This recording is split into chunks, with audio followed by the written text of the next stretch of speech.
Hello everyone and welcome back to my channel learn with एवार। आज हम क्या पढ़ेंगे? आज हम कुछ न्यू पढ़ेंगे, कोई न्यू सब्जेक्ट। आज तक हम साइकोलॉजी पढ़ते हुए आए हैं इस चैनल पे। हमने 3 चैप्टर्स पढ़ लिए, 3 चैप्टर कंप्लीट कर लिए और बहुत अच्छे से कंप्लीट कर लिया। आपका रिस्पांस भी बहुत अच्छा था and thank you for that. I hope आपको वो सारी चीजें जो मैंने एक्सप्लेन करी हैं वो आपको समझ आ गई हो। आपको अगर उससे रिलेटेड कोई भी डाउट है, एवार 1017 @एवारा 1017 ये मेंशन है अभी डिस्क्रिप्शन में। आप उसको लिंक को क्लिक कर लीजिए and reach out to us, ठीक है। ऑल्सो अब हम क्या शुरू करेंगे, जो आज हम शुरू करने वाले हैं टॉपिक, उसके बारे में I would like to give you instruction. Instruction भी क्या, लाइक एक काइंड ऑफ लेआउट की, हाँ, how do we go about it, ठीक है। हमें क्या स्टार्ट करना है? पहली बात तो इस चैनल में इंट्रोडक्शन में क्या बात हुई थी, क्या यहाँ पे पढ़ाया जाएगा? Political science, psychology and English. Political science में मैं आपको बता दूं, मैंने 12th में एग्जाम दिया था जब, तब मेरे पॉलिटिकल साइंस में 100 आए थे, मेरे इंग्लिश में भी 100 आए थे और मेरे साइकोलॉजी में 96 आए थे, ठीक है। तो आई गेस मैंने जो चीजें लिखी उसमें, मैंने जो पॉइंट मार्क करे उसमें, जिस तरीके से मैंने आंसर अप्रोच करा, ये सब, तो आई थिंक ये आपको भी हेल्प करेगा to achieve 100 marks and I am sure you want to achieve 100 marks in all these subjects, ठीक है। तो जो मेरी अप्रोच रही, I would like to share that, ताकि वो आपको हेल्प करे। आप भी वैसे ही लिखें, आप ही उसी अप्रोच से आंसर लिखें। आंसर फ्रेमिंग बहुत इंपॉर्टेंट होती है, उसके बारे में मैं आपको बताऊंगी, ठीक है। आपको चैप्टर की एक्सप्लेनेशन बहुत जगह मिल जाएगी, बट यहाँ पे ये आपको मिलेगा, चैप्टर की एक्सप्लेनेशन आपको बहुत जगह बहुत अच्छी मिल जाएगी, बहुत, नो डाउट। आपको ये भी है कि आपको एक टीचर से समझ आएगा, दूसरे से शायद नहीं आ सके, जो भी है, सब चीजें। इट्स जस्ट दैट कि यहाँ पे जिस तरीके से मैंने चैप्टर को अप्रोच करा, मैंने पूरे सब्जेक्ट को अप्रोच करा, फिर मैंने जो क्वेश्चंस पूछे हैं उन आंसर्स को कैसे अप्रोच करा। मैं अभी अपना एग्जांपल लेके ही बता रही हूँ, बिकॉज मेरे आए थे 100 and like I would like to help you कि आप, I'm sure that you also want to achieve 100 marks in all these subjects। तो जो मैंने लाइक ट्रिक्स अपनाए, जो मैंने अप्रोच अपनाए, तो वो आपको आई गेस हेल्प करेंगी। I would be glad if मैं आपकी हेल्प कर सकूंगी। तो यही बताऊंगी। तो अभी ये काइंड ऑफ इंट्रोडक्शन वीडियो है कि इसमें हम चैप्टर को कैसे अप्रोच करेंगे और सब्जेक्ट को कैसे अप्रोच करेंगे, ओके। तो अभी हम यही देखेंगे। तो क्या है हमारा पॉलिटिकल साइंस। तो अगर हिस्ट्री होती ना, तो एक बार को हिस्ट्री रटनी पड़ती, ठीक है, मगअप करनी पड़ती, एक एक पॉइंट, ठीक है, कि ये क्या, वो सीरियल ऑर्डर बहुत ज्यादा है ना, इसमें बहुत ज्यादा सीरियल ऑर्डर है, ठीक है। अब सब लोग कहते हैं कि हिस्ट्री होती तो ये रटना पड़ता है, ये करना पड़ता है, वो करना पड़ता है, ठीक है, आई गेट देम, ठीक है। लेकिन ये पॉलिटिकल साइंस है, तो इसकी जो हमारी इंडिपेंडेंस वाली बुक है, इंडियन कॉन्टेक्स्ट में जो है हमारी, पहली बात तो हमारा किस किस में ये डिवाइडेड है। एक तो है हमारा,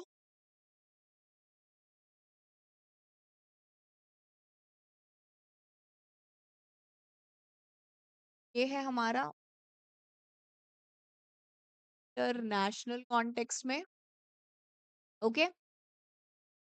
आफ्टर दैट हमारा क्या है, नेशनल कॉन्टेक्स्ट, ओके। नेशनल जी, ठीक।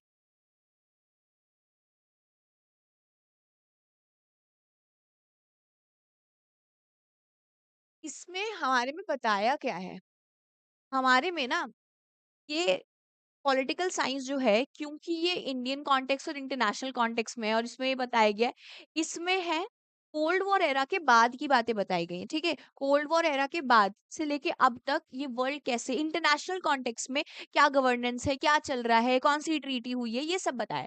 तो ये काइंड ऑफ हिस्टोरिकल चीजें भी बताई गई हैं। इसको आप कहानी की तरह पढ़िए। हिस्ट्री में आपको ऐसा लगता होगा सब कुछ रटना पड़ता है, सब कुछ रटना पड़ता है।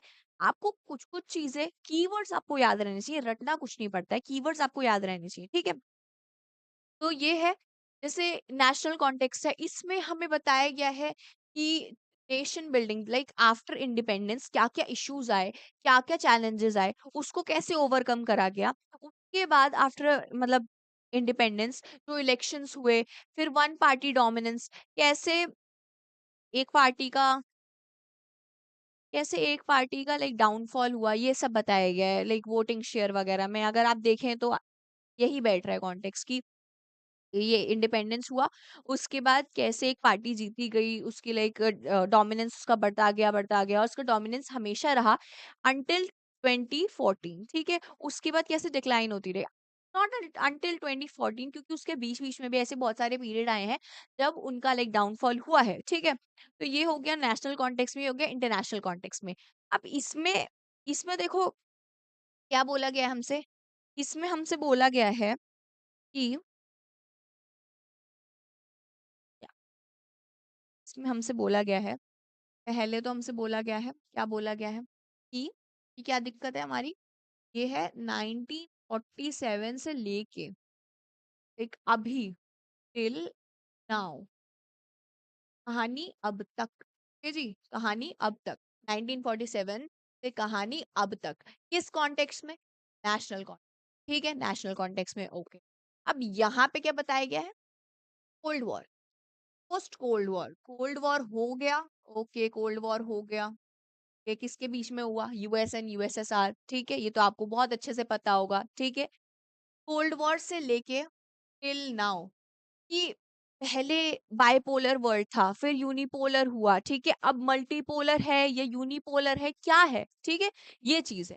तो टिल नाउ देख, जो इंटरनेशनल कॉन्टेक्स्ट में किसकी हेजेमनी है, ये चीज इसमें पढ़ाई गई है। और इसमें लाइक एक पार्टी के ये नेशनल इंटरेस्ट के हिसाब से पढ़ाई गई है, ओके।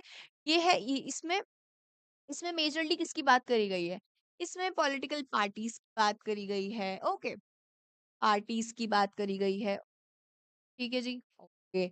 इसमें क्या बात करी गई है? इसमें बात करी गई है यूएस, यूएसएसआर, यूएसएसआर का डिसइंटीग्रेशन कैसे हुआ, ये सब बात करी गई। यूएसएसआर का डिसइंटीग्रेशन कैसे हुआ, उसके बाद किस कॉन्टेक्स्ट में लोगों ने किसकी आइडियोलॉजी अपनाई, ठीक है, किसके किसके साथ रिलेशन अच्छे, इंटरनेशनल रिलेशंस भी इसमें कवर करे गए हैं थोड़े से। एंड उसके बाद इसमें हमारा यूनाइटेड नेशंस हो गए, कि कैसे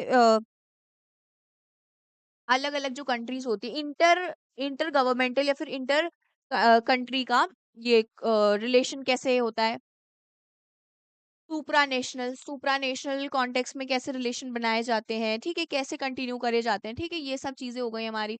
यूएस यूएसएसआर, ठीक है, ये इंटरनेशनल कोऑपरेशन,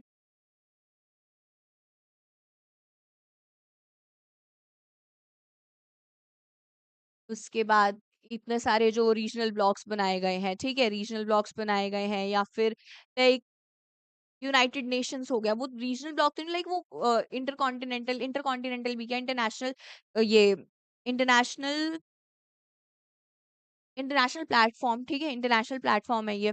तो कैसे प्लेटफॉर्म, जैसे कि हमारा हो गया यूनाइटेड नेशंस हो गया, फिर कुछ कुछ जैसे एससीओ वगैरह हो गया। एससीओ क्या होता है? एससीओ हो गया संघाई कोऑपरेशन ऑर्गेनाइजेशन, ये हो गया रीजनल वाला, ठीक है, ये हो गया। उसके बाद हमारा हो गया क्या? हमारा हो गया आसियान, आसियान भी रीजनल ब्लॉक है, ठीक है। टेलिंग आसियान जैसे है हमारा रीजनल ब्लॉक है, ठीक है जी, ये हो गया, और भी ऐसे कई सारे, ठीक है, ये चीज है, ठीक है। हमारा क्या है? सार्क, सार्क जो है हमारा अब तो डिसफंक्शनल टाइप का ही बन चुका है, बट वो भी एक रीजनल ब्लॉक है, ठीक है, रीजनल कोऑपरेशन का ब्लॉक है, ये चीजें हैं। ये सब बताया गया है, ये पूरे पॉलिटिकल साइंस में, ठीक है। अब हम इसको पढ़े कैसे कि ये हमारे माइंड पे प्रेशर क्रिएट ना करे, कैसे पढ़े? कहानी की तरह। कैसे कहानी? कहानी की तरह कैसे पढ़ ले हम? देखो, नेशनल कॉन्टेक्स्ट में पढ़ोगे 1947 से लेके कहानी अब तक, सीरीज देखते हो तो इसको सीरीज की तरह पढ़ो। ये एपिसोड 1 है 47 का, उसके बाद से इतने पीरियड तक का एपिसोड 2 है, उसके बाद से जो ऐसे मतलब चलते जा रहे हैं जो पीरियड, के बाद जो है वो ऐसे एपिसोड 1, एपिसोड 2, एपिसोड 3 ऐसे करके पढ़ो, सब याद हो जाएगा।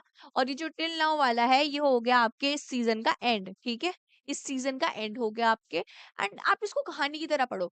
रही बात पढ़ाई की, इसमें देखो फन लगाओगे तो हो जाएगी, ठीक है, और इसको कहानी की तरह पढ़ो, या फिर अगर आप नॉवेल्स पढ़ते हो तो इसको तब भी कहानी की तरह पढ़ो। इतने ही पेजेस की होती है नॉवेल्स, और अच्छे से आपको समझ आ जाएगी, ठीक है, आप अच्छे से पढ़ पाओगे। अब इसमें इंपॉर्टेंट चीजें क्या होंगी जो आपको लाइक दिमाग में रखने की, हाँ ये काम आएंगी मेरे को, ठीक है, क्या आपको ध्यान में रखना है? नोट्स मेकिंग, हम आपको दिखाएंगे नोट्स मेकिंग कैसे करनी है, और कौन से लाइक इम्पोर्टेंट कौन से हैं, ठीक है, वो आपको मार्क्स गेन करने में, वो तो हो गया, चलो कैसे समझ आएगा। अब जो इम्पोर्टेंट पॉइंटर्स है, क्योंकि hard work, very good, hard work के साथ लेकिन जब स्मार्ट वर्क जुड़ जाता है, and this is the smart work, ठीक है, स्मार्ट वर्क जब जुड़ जाता है तब एक आपका जो आउटपुट होता है वो ज़्यादा एफिशिएंट निकल, ठीक है? स्मार्ट वर्क इसलिए नेसेसरी है। तो इसमें हम क्या करेंगे? कीवर्ड्स। हर चैप्टर के साथ आपको इंपॉर्टेंट कीवर्ड्स प्रोवाइड करे जाएँगे। Keywords, okay? कीवर्ड्स हो गए हमारे। आंसर फ्रेमिंग कैसे करनी है? आप समझो आपने चैप्टर पढ़ लिया है, आपको सब समझ आ गया है। आपसे क्वेश्चन पूछा, आपको पता ही नहीं है कि आंसर कैसे फ्रेम करके दूं इसका, ये कैसे आंसर लिखूं मैं इसका कि मुझे मार्क्स मिले। कहीं पता चल रहा है आंसर क्वेश्चन का जो है, क्वेश्चन आपसे पूछा गया है और उसका जो आंसर है ना, वो एग्जामिनर चाहता है कि आप पॉइंटर्स में लिखो, लेकिन आपने लिख दिया पैराग्राफ में। और कैसे लिखना है, पैराग्राफ में लिखना है या पॉइंटर्स में लिखना है, क्या क्या मेंशन करना है इंपॉर्टेंट वर्ड्स, और ऐसी कौन सी लाइंस मेंशन करनी है जिससे आपको मार्क्स मिलेंगे, वो सब चीजें, ठीक है? तो ये चीजें, how to frame answers, answer framing, क्योंकि आंसर फ्रेमिंग एक बहुत इंपॉर्टेंट पार्ट, लाइक एक इम्पॉर्टेंट पार्ट प्ले करती है, इम्पॉर्टेंट रोल प्ले करती है। ये बहुत इंपॉर्टेंट, ठीक है, सबसे इंपॉर्टेंट है एक्चुअली आंसर फ्रेमिंग, ठीक है? किस तरीके से आपको लाइक पेज अगर यहाँ, और आंसर राइटिंग कैसे करनी है, लाइक पेज अगर यहाँ से शुरू है आपको यहीं से लिख देना है, नहीं, आपको यहाँ से स्टार्ट करना है, देन सेकंड लाइन यहाँ से, थर्ड ऐसे करना है, ठीक है? वो मैं आपको बता देंगे कैसे करना है। ये सब इंपॉर्टेंट पॉइंटर्स जो है, ये सब चीजें ध्यान में रखनी है, ठीक है? ये हो जाएगा कीवर्ड्स, आंसर फ्रेमिंग। और एक चीज आपको जो ध्यान रखनी पड़ेगी, जो कि हो जाती है याद, अब 10 बार एक ही चीज पढ़ोगे या 10 बार एक ही चीज लिखोगे ना, तो आपको जो ईयर है वो याद हो जाएंगे, ठीक है? 1972, 1947, 1947 आपको याद है ना, ठीक है? कैसे याद है? क्योंकि हम 10 बार बोल चुके हैं। तो अगर आप ये भी जो इम्पोर्टेंट ईयर्स दे रखे हैं, उसको भी अगर आप 10 बार पढ़ो, important names and important years, ठीक है? Important names, bad handwriting I guess, थोड़ा सा ढंग से लिख, important names plus important years, okay जी, डन। ये चीजें ध्यान में रखनी है। Keywords, answer framing, important names and important keywords, ये सब आपको चैप्टर के साथ साथ मेंशन करवाते जाएंगे, मार्क करवाते जाएंगे। तो एक चीज बहुत इंपॉर्टेंट है कि अपनी एनसीईआरटी लेके बैठिए, और कहीं से भी एनसीईआरटी, अगर आपने एनसीईआरटी अपनी ढंग से पढ़ ली, एनसीईआरटी अगर आपने ढंग से पढ़ ली, आपको कोई और बुक कंसिडर करने की जरूरत नहीं है फॉर लाइक सीबीएसई। जब आपका ये बोर्ड्स के एग्जामिनेशन है, उसके लिए एनसीईआरटी इज सफिशिएंट, ठीक है? और रही बात, अगर आपको क्वेश्चन प्रैक्टिस करने हैं कि ये वाले क्वेश्चन कैसे प्रैक्टिस करें, वो क्वेश्चन कैसे प्रैक्टिस करें, उसके लिए आप हेल्प बुक ले सकते हैं कि ये प्रीवियस ईयर में आए। बट फ्रैंकली अब जो प्रीवियस ईयर का जो होता है ना, वो इतना इंपॉर्टेंट नहीं है। बट ये है कि हाँ, प्रैक्टिस के लिए कि हाँ 3 घंटे में बैठ के पेपर दे सकता हूँ या 3 घंटे में बैठ के पेपर दे सकती हूँ, वो तो आपको वैसे हाफ ईयरली में भी पता चल जाएगा। बट सिर्फ वो क्वेश्चन करके नहीं जाने ना, आपको ये भी लिखना है, ठीक है? आंसर अगर आपको लाइक लिखने की प्रैक्टिस करनी है, थोड़ी सी लाइक लिखने की अगर आपकी आदत छूट गई, के लिए इंपॉर्टेंट होगा कि हाँ आप क्वेश्चन बैंक के खरीद लो, जहाँ का भी आपको लाइक सही लगता है कि हाँ ये इसके क्वेश्चन मुझे सही लगते हैं, कोई भी ब्रांड का हो, बाकी आपकी एनसीईआरटी सफिशिएंट है समझने के लिए। Okay, now I guess this is it for the video, कि इंट्रोडक्शन था ये, हम पॉलिटिकल साइंस को कैसे अप्रोच करेंगे, आंसर राइटिंग क्या होगी, क्या लाइक हमारा थॉट प्रोसेस रहेगा, ठीक है? क्या हमारी मेंटल अप्रोच रहेगी, ठीक है? हमें क्या लिखना है, कैसे हमें लाइक एफिशिएंसी बढ़ानी, वो सब हमने डिस्कस कर लिया। तो I guess this is it for the video. Thank you, and जुड़े रहिए for the next videos of political science, जिसमें हम चैप्टर आपको पढ़ाएंगे, एक्सप्लेन करेंगे, आंसर राइटिंग पैटर्न समझाएंगे आपको, लाइक एक फन वे में एक्सप्लेन करेंगे, कहानी की तरह, ठीक है? या नॉवल की तरह या सीरीज की तरह, ठीक है? जो आपको इंटरेस्टिंग लगे, ठीक है? ये चीज है। तो ये सब चीजें हैं, बाकी चैप्टर आपको पढ़ाया जाएगा, क्या क्या नोट्स कैसे बनाने हैं ये बताए जाएंगे, इंपॉर्टेंट पॉइंटर्स क्या होंगे, कीवर्ड्स क्या होंगे, आंसर राइटिंग पैटर्न कैसे होगा, पैराग्राफ में होगा, पॉइंटर्स में होगा, कैसे मार्क्स मिलेंगे, ये सब चीजें, ठीक है? Thank you, and subscribe to my channel, like the video, thank you so